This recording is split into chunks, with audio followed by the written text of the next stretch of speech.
L'histoire de la France commence avec les premières occupations humaines du territoire correspondant au pays actuel. Aux groupes présents depuis le Paléolithique et le Néolithique sont venus s'ajouter, à l'âge du bronze et à l'âge du fer, des vagues successives de Celtes, de Romains dès le IIe siècle AV.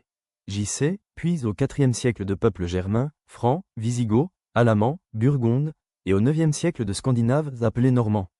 Le nom de la France est issu d'un peuple germanique, les Francs. Clovis, 466 à 511, roi des Francs saliens, scelle par son baptême à Reims l'alliance de la royauté franque avec l'Église catholique. Il unit les tribus franques saliennes et ripuaires et conquiert un ensemble de territoires en Gaule et en Germanie qui sont agrandis par ses descendants mérovingiens, puis par la dynastie des Carolingiens fondée en 751. Charlemagne, en particulier, conquiert la Basse-Saxe dans le nord de l'Allemagne, le royaume lombard en Italie, et constitue une marche à l'est qui deviendra l'Autriche. L'empire carolingien est finalement partagé en 843 entre ses petits-fils par le traité de Verdun qui sépare la Francie occidentale de la Francie orientale, qui deviendra le royaume de Germanie. La dynastie des Capétiens s'impose définitivement en Francie occidentale à partir de 987. Philippe Auguste et ses successeurs donnent une nouvelle impulsion à l'unification territoriale du royaume de France et repoussent les frontières orientales du Rhône sur les Alpes et de la Saône sur le Rhin, à partir de l'achat du Dauphiné, 1349, jusqu'à l'annexion de l'Alsace, 1648 à 1697. Le nom de France n'est employé de façon officielle qu'à partir de 1190 environ, quand la chancellerie du roi Philippe Auguste commence à employer le terme de Rex Francier, roi de France, 3, à la place de Rex Francorum, roi des Francs, pour désigner le souverain.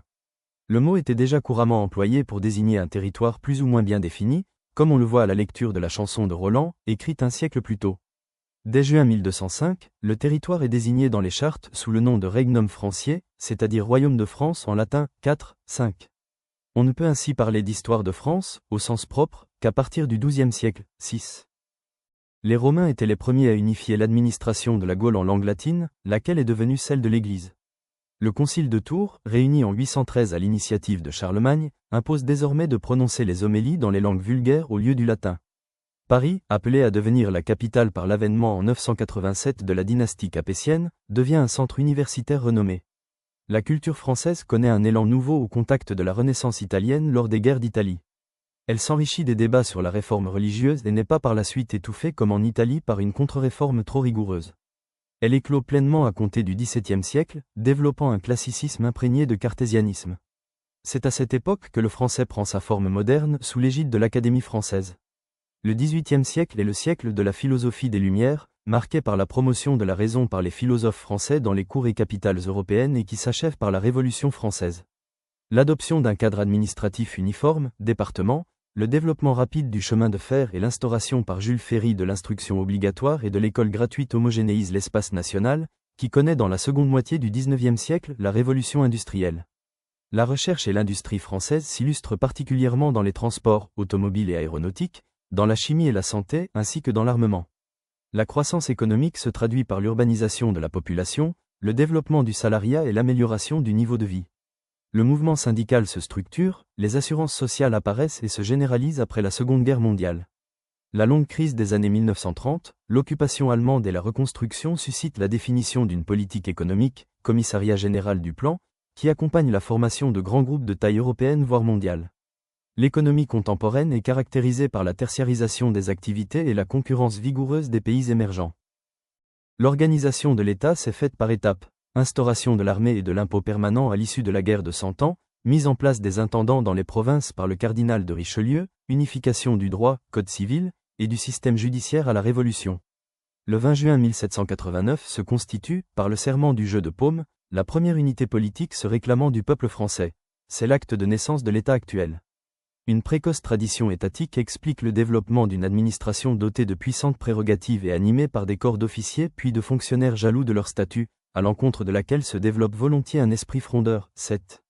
Des origines à la fin de la Gaule romaine. Des premiers groupes humains à l'arrivée des Celtes. Articles détaillés, préhistoire de la France. Paléolithique. Peinture pariétale représentant des aurochs dans la grotte de Lascaux. Sur le site du bois de Riquet, à Lézignan-la-Cèbe, dans l'Hérault, a été découverte l'une des plus anciennes traces humaines connues sur le sol français, datée entre 1,1 et 1,2 million d'années, constituée d'une vingtaine de galets aménagés confectionnés à partir de roches diverses, quartzite, basalte, microgranite. Vers 1,15 mâts, la grotte du Vallonnet, à Roquebrune-Cap-Martin, dans les Alpes-Maritimes, a livré des vestiges lithiques du même type. 8. À partir d'environ 700 000 ans apparaissent des sites acheléens. 9. À Terra Amata, à Nice, les chercheurs ont trouvé l'un des plus anciens foyers attestés en France, daté de 380 000 ans. Les fossiles humains les plus anciens connus en France sont ceux de l'homme de Tautavel, dont les restes ont été trouvés dans la cône de l'Arago, à Tautavel, dans les Pyrénées-Orientales. Il a vécu d'environ 570 000 à 400 000 ans avant le présent, AP. 10.